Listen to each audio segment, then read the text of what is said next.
আজকে আমরা বলতে চাই, আপনারা যারা আজকে এই দেশে রাজনীতি করার জন্য ঠাঁই শুরুতে, এই দেশের শাসন করার জন্য ঠাঁই শুরুতে, তাদের কাছে আমাদের প্রশ্ন, ৭১ সালে এই দেশের স্বাধীনতার বিরোধী আপনারা, এই স্বাধীনতার বিরোধী চক্র আজকে এসেছেন এই দেশের রাজনীতি করার জন্য, এই দেশের শাসন করার জন্য, সরকার গঠন করার জন্য।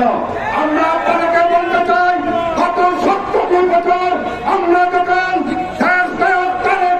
নেতৃত্বে খাগড়াছড়ি জেলা বিএনপির বিপ্লবী সভাপতি জনাব ওয়াদুল কবিরের নেতৃত্বে খাগড়াছড়িতে যখন আন্দোলন সংগ্রাম করছি, আমরা যখন এই মাঠে ময়দানে, এই রাস্তাঘাটে বিক্ষোভ মিছিল সমাবেশ, তারপরে আপনাদের যে আমরা যেই সকল প্রোগ্রাম করেছি, আপনারা তখন আওয়ামী লীগের লুঙ্গির তলে লুকিয়েছিলেন। আজকে আপনারা তখন ছিলেন আপনারা মুজিবপুর দলে, আজকে আপনারা জামাত শিবির হয়েছেন। আজকে জামাত শিবিরের নামে আবার ৭১ সালের মতো এই দেশের মানুষকে শোষণ করার জন্য এই দেশে এখন এসেছেন।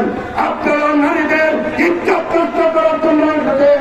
আপনারা এখানে জামাত শিবির বিভিন্ন সময় রাজশাহী ইউনিভার্সিটি, চট্টগ্রাম ইউনিভার্সিটিতে যেইভাবে এই দেশের ছাত্র জনতার রথ কেটেছেন, আজকে আবার নতুন করে আপনারা এই দেশের মানুষকে হত্যা করে রক্ষা আরম্ভ করেছেন। আপনাদেরকে আমরা হুঁশিয়ার করতে চাই, আমরা আপনাদেরকে বলতে চাই, যদি আপনারা শুরু হয়ে রাজনীতি না করেন, তার জন্য আপনাদেরকে তার জবাব দেওয়া হবে ইনশাল্লাহ। আমরা বলতে চাই, আপনারা আসুন এই দেশ গণতন্ত্র প্রতিষ্ঠার জন্য দেশনায়ক তারেক রহমান আজকে ৭০ বছর আন্দোলন করে বিএনপিকে এক জায়গায় রেখে এই দেশের জনগণের আস্থা অর্জন করে আজকে সেই তারেক রহমানের বিরুদ্ধে আপনারা কথা বলছেন, সেই তারেক রহমানের বিরুদ্ধে আপনারা স্লোগান দিচ্ছেন, তারেক রহমানকে নিয়ে কটাক্ষ করে বক্তব্য দিচ্ছেন। আপনাদেরকে আমাদের প্রশ্ন, এখন কে তারেক রহমানের সরকার, এখন কে বিএনপি সরকার?